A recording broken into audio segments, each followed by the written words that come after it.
Hello students, हम कर रहे हैं क्लास 11th का एसएसटी का पेपर।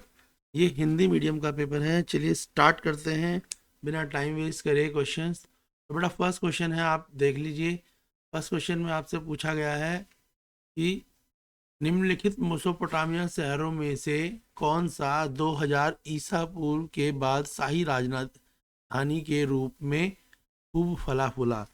जो मेसोपोटामिया जो था उसमें 2000 ईस्वी यानी 2000 शताब्दी के बाद कौन सा शाही राजधानी के नाम से जो शहर है जाना गया। ठीक है, तो वो शहर जो था जिसको शाही राजधानी के नाम से जाना गया और 2000 ठीक है ईस्वी के बाद पूछा गया, उस शहर का नाम था मारी। और इसके कुछ मुख्य कारण भी थे। जो मारी शहर था, ये जो शहर था इसमें पानी की अच्छी व्यवस्था थी, यहाँ पे रिवर थी। उसके अलावा यहाँ का जो लैंड थी वो भी काफ़ी अच्छी थी। यहाँ की ज़मीन में खेती की जो है काफ़ी आसानी से और अच्छी होती थी। तो इसलिए मारी जो शहर है 2000 ईस्वी के बाद उसे स्थायी राजधानी के रूप से जाना गया, या वो काफ़ी फूला फला। क्लियर है, यानी उसकी ग्रोथ हुई। नेक्स्ट है, निम्नलिखित में से किस रोमन सम्राट ने प्रिंसिपेट की स्थापना की। तो कौन सा ऐसा रोमन सम्राट था जिसने प्रिंसिपेट की स्थापना की। तो प्रिंसिपेट की स्थापना अगस्टन ने की। किसने करी? अगस्टस ने करी थी। अगस्टस का जो टाइम था वो 27 से लेके 14 तक चला। 27 BCE से आप कह सकते हैं 14 CE तक जो अगस्टन था उसने अपनी किंगडम को चलाया था। तो जो रोमन सम्राट थे जिन्होंने प्रिंसिपेट की स्थापना की वो कौन थे बेटा? वो अगस्टस थे, याद रखना है। नेक्स्ट क्वेश्चन है आपका, निम्न में से कौन सा संभवतः मंगोल जनजाति की प्रथागत परंपराओं का एक संकलन करता है। तो जो मंगोल प्रजाति जनजाति थी, ठीक है, उसकी प्रंगात परंपराएं यानी जो उनके कल्चर थे, जो उनकी परंपराएं थे, उनको किसने एक साथ लाया या उनका संकलन करा। तो यहाँ पे ये पूछा गया है, तो किसने मंगोल जनजाति, जनजाति जानते हो जो आदिवासी होते हैं उन्हीं को जनरली जनजाति से जोड़ा जाता है। तो जो मंगोल जनजाति थी उनकी परंपराएं परंपराएं यानी कल्चर, जो उनके कल्चर थे उनका एक संकलन करना, एक साथ बांधना, एक साथ रखना, उसके बारे में वो किसने करा? तो यास ने करा। तो जो यास थे उन्होंने मंगोल जनजाति की जो परंपराएं थी उनको क्या करा? एक साथ बांधे रखा, एक साथ उनका संकलन करा। क्लियर है बेटा? नेक्स्ट क्वेश्चन देख लेते हैं। नेक्स्ट क्वेश्चन है आपका क्वेश्चन नंबर 5 देख लो। क्वेश्चन है आपका, मोसोपोटामिया की सबसे पुरानी ज्ञात भाषा का स्थान 2400 ईसा पूर्व के बाद धीरे धीरे किस भाषा ने ले लिया। यानी जो मोसोपोटामिया में जिस भाषा को सबसे पहले लोग बहुत ज़्यादा यूज़ करते थे 2400 ईसा पूर्व यानी 2400 साल बाद धीरे धीरे वो जो भाषा थी उसको लोगों ने भूलना शुरू कर दिया, या कह सकते हो कि उसका लोग अब प्रयोग करना लोगों ने कम कर दिया और एक नई भाषा का प्रयोग करना शुरू कर दिया। ठीक है, तो वो कौन सी भाषा थी? ठीक है, भाषा को धीरे धीरे क्या हुआ, ठीक है, तो यही बोला है ना, पुरानी भाषा का स्थान 2400 ईसा पूर्व बाद धीरे धीरे किस भाषा ने लिया। यानी जो पुरानी भाषा थी वो भाषा तो खत्म हो गई और जो नई भाषा है उसकी जगह उस नई भाषा ने स्थान ले लिया। तो वो कौन सी भाषा थी? वो भाषा थी अकंदी। अकंदी भाषा को अब लोग ज़्यादा प्रयोग करने लगे मोसोपोटामिया में। तो 2400 साल बाद जो मोसोपोटामिया की भाषा थी वो समाप्त होके लोग अकंदी भाषा का ज़्यादा प्रयोग करने लगे। क्लियर है बेटा? नेक्स्ट क्वेश्चन देखेंगे, क्वेश्चन नंबर 7 देख लेते हैं। क्वेश्चन नंबर 7 में है, आपसे पूछा गया है, यह दो कथन दिए गए हैं जिसे अभिकथन ए और आर यानी असर्शन और रीजन दिए गए हैं आपको, और आपको उनके हिसाब से आंसर देने हैं। तो जो आपका अभिकथन है वो है, यूरोपियन लोग मुद्रण प्रौद्योगिकी के लिए चीनी तथा मंगोल शासकों के ऋणी थे। जो यूरोप के लोग थे उनको वो अपने पैसे की कमी को, यानी मुद्रण प्रौद्योगिकी, जो पैसा बनाना है, पैसे में जो टेक्नोलॉजी लगनी है, उस टेक्नोलॉजी को वो चीनी या मंगोल शासकों से उधार लेते थे, क्योंकि जो यूरोप के लोग थे उनके पास ऐसी टेक्नोलॉजी नहीं थी कि वो अपने समय में सिक्के बना पाए। तो उन्हें सिक्के बनाने की जो टेक्नोलॉजी यूज़ होती है, जो प्रौद्योगिकी यूज़ होती है, उनके पास वो प्रौद्योगिकी नहीं थी। तो वो सिक्के बनाने के लिए चीनी और मंगोली शासकों से वो टेक्नोलॉजी, यानी उन्हें बुलाते थे और कहते थे आप हमारे लिए सिक्के बनाए, तो वो उन चीज़ों को उनसे के ऋणी रहते थे। ये आपका असर्सन है। और रीज़न है, यूरोप के व्यापारी और राजनीति नायक, जो यूरोप के व्यापारी थे और राजनायक कौन होते हैं, जो वहाँ पे पुलिस वगैरह ये सब राजनायक होते हैं, और मंगोल शासकों के राज दरबार में ही अपनी यात्राएं करते थे। ठीक है, तो रीजन भी इसका दिया गया है। तो जो क्वेश्चन नंबर 7 है, इसका असर्सन भी ट्रू है कि यूरोपियन लोगों के पास उस टाइम पे अच्छी टेक्नोलॉजी नहीं थी, तो वो अपनी टेक्नोलॉजी किन से लेते थे, वो चीनियों और मंगोली लोगों से क्या करते थे, कहते थे आप हमारी हेल्प कर दो। तो इनका असर्सन ट्रू है, तो वो उनसे ऋणी रहे। उसके अलावा यूरोप के व्यापारी और राजनयिक मंगोल शासकों के राज दरबार में ही यात्राओं पर अपनी यात्राएं करते थे, ये भी ट्रू है। तो असर्सन और रीजन इसके दोनों ट्रू हैं। ठीक है, तो इसके कारण इसका आंसर हो जाएगा ऑप्शन क, खंड का इसका आंसर होगा। क्लियर हो गया बेटा। नेक्स्ट देख लेते हैं। नेक्स्ट है आपका क्वेश्चन नंबर 8। क्वेश्चन नंबर 8 है, मोसोपोटामिया की सभ्यता में राजा असुरबनीपाल द्वारा एक पुस्तकालय की स्थापना निम्नलिखित में से किस स्थान पर हुई। तो जो मोसोपोटामिया जो सभ्यता थी ना, उसके काफी प्रसिद्ध किंगों में से एक राजा थे, राजा असुरबनीपाल।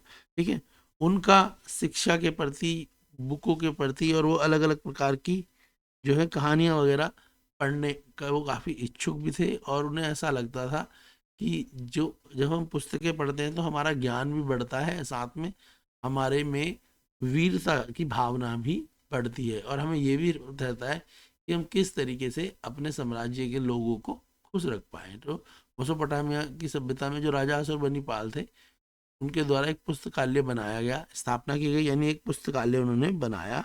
ठीक है, तो वो पुस्तकालय किस जगह में बनाया, अभी ये पूछा गया। हालांकि असुरबनीपाल को किताबें पढ़ने का भी शौक था। तो ठीक है, तो असुरबनीपाल ने जो पुस्तकालय बनाया था तो वो निन्वेह में बनाया था। तो ऑप्शन ख इसका आंसर है। निन्वेह एक जगह थी जहाँ पर उन्होंने पुस्तकालय बनाया था। पुस्तकालय काफ़ी अच्छा बड़ा बनाया था, बुकों को भी बड़े अच्छे तरीके से रखा गया था, ताकि जो बुक जब चाहिए हो वो बुक वहाँ पे आसानी से मिल पाए। क्लियर है। नेक्स्ट है क्वेश्चन नंबर 9। दी गई सूचनाओं के आधार पर आपको, दी गई सूचना के आधार पर रेनसाकलिन नगर की पहचान कीजिए और सही विकल्प का चयन कीजिए। तो इसके बारे में बोला, यह इटली का सबसे जीवंत बौद्धिक नगर है तथा कल्पनात्मक कृतियों का सृजन के केंद्र के रूप में जाना जाता है। तो ये इटली का एक सबसे जीवंत बौद्धिक नगर है। ठीक है, बौद्धिक का मतलब यहाँ पे शिक्षा का अच्छा प्रसार हुआ। ठीक है, उसके अलावा यहाँ पे कलात्मक कृतियां भी हैं, यानी यहाँ पर जो कलाएं थी, अलग अलग प्रकार की कला, जानते ही हैं आप कलाएं जो थी। ठीक है, उन कलाओं को भी अच्छे से दर्शाया गया, बताया गया, और ज़्यादातर लोग यहाँ आकर, ठीक है, कुछ कलाएं सीखने के लिए भी यहाँ आते थे, तो उसका इसे केंद्र माना गया। दूसरा, इस नगर की परिस्थिति दांते और जोटो का बड़ा हाथ था, और इस नगर को पॉपुलर बनाने में दांते और जोटो ने भी बहुत बड़ी भूमिका निभाई थी। ये आपको इसमें इन्होंने ऑप्शन दिए हैं, तो इसका आंसर हो जाएगा फ्लोरेंस। तो फ्लोरेंस जो है इटली का एक काफ़ी फेमस, कह सकते हो आप, शहर है, नगर है। ठीक है, और ये इसीलिए जाना जाता है कि यहाँ पर जो है कलात्मक कृतियाँ जो हैं काफ़ी ज़्यादा देखने को मिली। कलात्मक कृतियों में आपके जैसे डांसिंग, म्यूजिक, तबला वादन, ये सब क्या है, ये कलात्मक कृतियाँ होती हैं। क्लियर है, तो कलात्मक कृतियाँ समझ आ गया, ये सब क्या कहलाती हैं, कलात्मक कृतियाँ कहलाती हैं। नेक्स्ट क्वेश्चन देखेंगे। नेक्स्ट क्वेश्चन है आपका क्वेश्चन नंबर 12 देख लेते हैं। निम्न में से कुरीतलताई शब्द का अर्थ क्या है? तो बोला है कुरिलताई शब्द का अर्थ पूछा गया। एक शब्द है कुरिलताई, इसका अर्थ क्या है? तो जो कुरिलताई शब्द है उसका अर्थ है मंगोल कबीले के सरदार की एक सभा। तो उसका अर्थ क्या है बेटा? मंगोल कबीलों के सरदार की एक सभा को बोलते हैं कुरिलताई। तो मंगोल में जो कबीले होते थे ना, उनके सरदार क्या करते थे? वो 4 महीने में, 3 महीने में, 5 महीने में, 2 महीने में, ठीक है, जो वहाँ के सीनियर लोग होते थे उन्हें बुलाते थे और उनके साथ सभा करते थे कि किस तरीके से मंगोल के लिए कुछ और अच्छी रणनीतियाँ बनाई जाए, जिससे मंगोल के लोगों का जीवन भी अच्छा हो सके और साथ में उनका किंगडम का प्रचार प्रसार भी हो सके। तो उन जो वो सभाएं करते थे, अलग अलग रीजन होते थे सभा करने के, पर जो सभा होती थी उन्हें बोला जाता था कुरिल ताई। क्लियर है? नेक्स्ट है क्वेश्चन नंबर 13। ऑस्ट्रेलिया के मूल निवासियों के संदर्भ में उचित मिलान करते हुए सही विकल्प करें। तो यहाँ विकल्प दे रखे हैं, जैसे कैनबरा, टेरेंजियम, द ग्रेट ऑस्ट्रेलियन साइलेंस, वॉल वारंटीटोल्ड, और उसके स्तंभ भी दे रखे हैं। हेनरी रोनाल्ड, ऑस्ट्रेलिया की राजधानी जो किसी की नहीं है, ठीक है, और WEH नेचर। तो इन ऑप्शनों के हिसाब से मिलान करने हैं। तो इसका जो करेक्ट आंसर होगा वो ऑप्शन घ होगा। तो हम कर रहे हैं बेटा हिस्ट्री का पेपर कर रहे हैं, क्लास 11th का 2025 की प्रिपरेशन है ये। तो कंप्लीट हिंदी मीडियम में पेपर करा जा रहा है। फिर इसका सेक्शन बी यानी खंड ख, खंड ग भी कराया जाएगा। साथ में DOE का पेपर भी कराया जाएगा।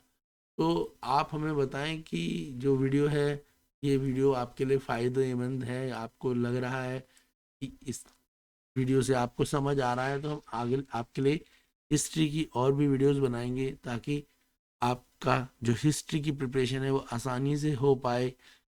Previous year paper, DOE paper के अलावा सेंट्रल स्कूल के जो केंद्रीय विद्यालय संगठन है उनके पेपर भी और सैम्पल पेपर भी कराए जाएंगे। तो चैनल को अगर आप लाइक करेंगे, वीडियोस को शेयर करेंगे, सपोर्ट करेंगे, तो हम आपके लिए और वीडियोस बनाएंगे ताकि आपकी हिस्ट्री की प्रिपरेशन बिना ट्यूशन के ही बहुत अच्छी हो सके। और जो आपका अभी फेब में, जो फरवरी में एग्ज़ाम आने वाले हैं, आपके एनुअल एग्ज़ाम 2025, तो उनमें आप अच्छे से स्कोर कर पाए। तो इसलिए जो हमारा पर्पज़ है वो यही है कि हम आप बच्चों को फ्री और बेस्ट क्वालिटी जो है कंटेंट दे पाएँ, ताकि बच्चे कम मेहनत में अच्छा स्कोर कर पाएँ, क्योंकि और भी सब्जेक्ट होते हैं। चलिए आगे बढ़ते हैं, आगे क्वेश्चंस करते हैं। क्वेश्चन नंबर 14 है, निम्नलिखित में फ्लूइड शाब्दिक अर्थ क्या है? तो बोला है जो फ्लूइड एक शब्द है उसका अर्थ पूछा गया है। तो फ्लूइड जो है शब्द है और उस शब्द का अर्थ क्या है? तो क्वेश्चन नंबर 14 में क्या पूछा? फ्लूइड, फ्लूइड शब्द का अर्थ क्या है? तो फ्लूइड शब्द का अर्थ है घुड़सवार सैनिक। तो वो सैनिक जो क्या करते हैं, घोड़े पे, ठीक है, जनरली घोड़े पे घूमते हैं, युद्ध में भी इनका अच्छा रोल रहता है। तो फ्लूइड जो शब्द है वो किन के लिए प्रयोग किया गया है? उन सिपाहियों के लिए, उन सैनिकों के लिए फ्लूइड शब्द का यूज करा गया है जो जनरली घोड़े का प्रयोग करते हैं अपनी यात्रा करने में, युद्ध करने में, और जो राज्य है, जिस शहर में वो हैं, जिस राज्य में वो हैं, उस राज्य की वो कानून व्यवस्था को बनाए रखने में भी क्या है, अपना काफी बड़ा योगदान देते हैं। मगर फ्यूड का जो अर्थ है वो क्या है? वो सैनिक जो अपने सामान्यतः ज्यादा काम करने में घोड़ों का प्रयोग करते हैं, तो उन्हें फ्यूड बोला जाता है। क्लियर है? Question number 14। नेक्स्ट करते हैं क्वेश्चन नंबर 15। चीन एक विशालकाय महाद्वीप देश है जिसके प्रमुख क्षेत्रों में से 3 प्रमुख नदियां डैश डैश तथा पर्ल बहती है। तो बेटा हमें ये तो पता ही है, चीन के बारे में कौन नहीं जानता। चीन, आज तो चीन को सब जानते हैं। चीन की टेक्नोलॉजी के लिए, चीन जनसंख्या में भी सबसे ज़्यादा घनत्व था, चीन की जनसंख्या बहुत ज़्यादा थी। चीन के पास लैंड भी काफ़ी ज़्यादा है। चीन भारत का पड़ोसी देश भी है, ये भी आपको पता है। और भारत और चीन के कोई अच्छे ज़्यादा संबंध भी नहीं रहे हैं, परंतु चीन के हम बहुत सारे प्रोडक्ट भी यूज़ करते हैं। ये सारी बातें आपको पता ही है। तो यहाँ पे बोला चीन एक विशालकाय महाद्वीप देश है। विशालकाय यानी बड़ा है, और महाद्वीपीय देश है, ये हमें जानते हैं क्योंकि उसके पास लैंड भी ज़्यादा है, जनसंख्या भी ज़्यादा है। उसके अलावा चीन में कुछ बड़ी नदियां भी बहती हैं, तो उन नदियों के बारे में बोला कि उन नदियों का नाम क्या है। तो उन नदियों का नाम है हुआंग हे और छांग जियांग। तो जो चीन की दो नदियां हैं, एक नदी का नाम है हुआंग हे, दूसरी नदी का नाम है छांग जियांग। तो ये दोनों नदियां चीन की प्रमुख और बड़ी नदियां हैं। उसके अलावा तीसरी बड़ी नदी पर्ल भी है। इन तीनों नदियों के द्वारा चीन अपनी पीने की जो पानी की पीने की व्यवस्था है वो काफी हद तक इन नदियों के द्वारा चीन की संभव हो पाती है। चलिए नेक्स्ट क्वेश्चन है 6। निम्नलिखित में से किसके द्वारा अमेरिका के मूल निवासियों का उदांत उत्तम जंगली शब्द का प्रयोग किया गया। यानी अमेरिका के जो मूल निवासी वो निवासी होते हैं जो पुराने समय से ही अमेरिका के होते हैं, मतलब यूँ कह सकते हो कि उनका बॉर्न एंड बॉटम वो वहीं पैदा हुए होते हैं, उन्हें बोलते हैं मूल निवासी। तो बोला गया निम्न में से किसके द्वारा अमेरिका के मूल निवासियों के लिए उदांत उत्तम जंगली शब्द का प्रयोग किया गया। तो जो अमेरिका के मूल निवासी थे उनके लिए उदांत उत्तम जंगली शब्द का प्रयोग इनमें से किसने किया था। तो जो ये किया था ये रूसो ने किया था। तो किसने किया था, तो रूसो रूसो एक विचारक थे जिन्होंने अमेरिका के मूल निवासियों को उदांत उत्तम जंगली शब्द दिया था। ठीक है, क्लियर हो गया।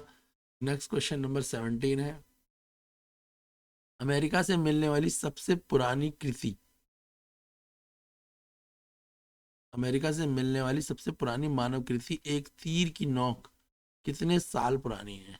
तो जब धीरे धीरे जैसे जैसे अमेरिका में भी खुदाइयाँ हुई तो वहाँ पर जैसे भारत में भी या हर देश में क्या है, जो हमारी पुरानी सभ्यताएं हैं उनके बारे में हमें कैसे पता लगता है, कुछ पत्थरों से, कुछ मूर्तियों से, कुछ कलाकृतियों से, सिक्कों से। तो इन सब चीज़ों से हम क्या पता लगता रहता है कि हमारी जो सभ्यता है या इनमें क्या चेंजेस आए हैं। तो ये सब धीरे धीरे पता लगता है ना। तो अमेरिका में एक बहुत पुरानी मानव कृति मिली थी। मानव कृति यानी एक इंसान की, आप कह सकते हो कि इंसान की आपको एक प्रकार से कृति यानी फोटोटाइप सा समझ लो या मूर्ति सा टाइप मिली थी। ठीक है, और एक तीर की नोक जो थी वो भी मिली थी। वो कितने साल पुरानी थी, तो बोला गया वो मानव कृति और वो एक तीर की नोक जो है वो कितने साल पुरानी थी। तो बेटा वो लगभग 1300 साल पुरानी थी या 1300 साल से भी ज्यादा पुरानी थी। तो आप बोल सकते हो 1300 साल वो पुरानी थी। नेक्स्ट क्वेश्चन नंबर 18, दिए गए विकल्पों से सही उत्तर। तो सामंतवादी व्यवस्था में राजा कभी कभी कृषकों पर एक प्रत्यक्ष कर लगाता था, पादरी और अभिजात वर्ग इस कर से मुक्त रहते थे। तो क्या होता था, सामंतवादी व्यवस्था क्या होती है, सामंतवादी व्यवस्था वो होती है जिस व्यवस्था में यानी जिसमें जो सरकार होती है ना वो पैसे वालों की सरकार होती है, यानी जिनके पास पहले से ही पैसा है। ठीक है, वो पैसे वाले लोग हैं, अच्छे, उनके पास धन की कोई खास कमी नहीं है, उनके पास अच्छा धन है, अच्छी जमीनें हैं। ठीक है, पढ़े लिखे हैं। तो वो लोग क्या करते हैं, करते थे पहले, वो ज़्यादातर राज करते थे। ठीक है, और जो राज्य के लिए या देश के लिए जो बड़े निर्णय होते थे वो भी यही लोग लेते थे। आप उनमें कह सकते हो बड़े बड़े ब्राह्मण भी होते थे, ठाकुर भी होते थे, और बड़े बड़े जो मौलवी होते थे बड़े घराने के, ये सब लोग जो होते सामंतवादी व्यवस्था में आते थे। तो जो राजा लोग होते थे जब उन्हें कुछ पैसों की जरूरत ज्यादा होती थी अपने राज्य में के लिए या किसी और कारण से या युद्ध में के लिए उन्हें पैसे की जरूरत होती थी, तो वो गरीब किसानों के ऊपर टैक्स लगा देते थे। मगर वो टैक्स कभी भी वो पादरी वगैरह पे नहीं लगाते थे, जो वहाँ के पुजारी होते थे, पादरी होते थे, उन पे नहीं लगाते थे, गरीब किसानों पे लगाते थे। ठीक है, हालांकि इस टैक्स से जो किसान लोग होते थे उन्हें बहुत दिक्कतें होती थी, परेशान भी होते थे, कई बार वो सुसाइड भी कर लिया करते थे। पर यहाँ पे ये क्वेश्चन नहीं पूछा, यहाँ ये पूछा है उस टैक्स का नाम बताओ।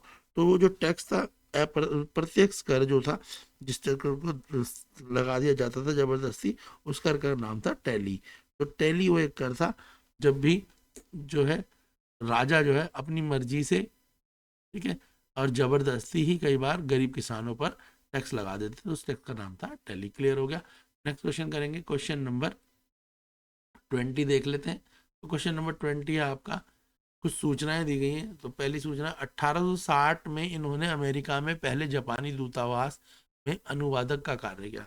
तो 1860 में ये क्या कर रहे थे, अनुवादक का कार्य कर रहे थे। कहाँ पे, जापानी दूतावास। अनुवाद का कार्य मतलब क्या होता है, आप ट्रांसलेटर कह सकते हैं, उसे अनुवादक बोल देते हैं, ठीक है। जैसे जब हमें, अगर हम कहीं विदेश चले जाएं, हम चाइना चले जाएं, फ्रांस चले जाएं, और हमें उनकी लैंग्वेज तो नहीं आएगी, तो हम कुछ समय के लिए क्या रखेंगे, अपने लिए अनुवादक रख लेंगे जो ट्रांसलेट कर देगा, ठीक है। इन्होंने ज्ञान के लिए प्रोत्साहन नामक पुस्तक की रचना की। इन्होंने ज्ञान के लिए प्रोत्साहन नामक एक, देखिए, ज्ञान के लिए प्रोत्साहन, एक पुस्तक थी जिसका नाम था ज्ञान के लिए प्रोत्साहन, उस पुस्तक को भी बनाया था। तो दो इन्होंने हिंट दे रखे हैं, एक तो इन्होंने अनुवादक का काम करा था, ठीक है, 1860 से पहले। कहाँ पे, जापानी दूतावास में। और उन्होंने एक बुक छपी आई थी, बुक लिखी थी, उस बुक का नाम था ज्ञान के लिए प्रोत्साहन। तो वो ये काम किसने करा था, तो वो काम करा था फुकुजावा युकिची ने। तो फुकुजावा युकिची जो थे, उन्होंने एक बुक भी अपने नाम से पब्लिश कराई थी जिसका नाम था ज्ञान के लिए प्रोत्साहन। और उसके अलावा 1860 में इन्होंने अमेरिका से पहले जापानी दूतावास में अनुवादन की जो है जॉब भी करी थी। क्लियर है। तो मुझे लगता है कि ये वीडियो आपके लिए काफ़ी इंपॉर्टेंट रही होगी। अब हम सेक्शन बी यानी खंड खा करेंगे, हिंदी मीडियम इतिहास हिस्ट्री का, क्लास 11 एनुअल एग्जाम की प्रिपरेशन के लिए। वीडियो को लाइक करें, शेयर करें, अपने फ्रेंड्स को भी बताएं। अगर ये वीडियो आपके लिए फ़ायदे वाली आपको लगती है, लगता है कि ये आपके एग्ज़ाम को बेनिफिट दे पाएगी, तो आप वीडियोस को ज़रूर शेयर करें ताकि हम आपके लिए नेक्स्ट वीडियो भी बना पाएँ। हमें पता लगे कि जो हम कर रहे हैं वो हमारे स्टूडेंट्स के लिए बेनिफिशियल है।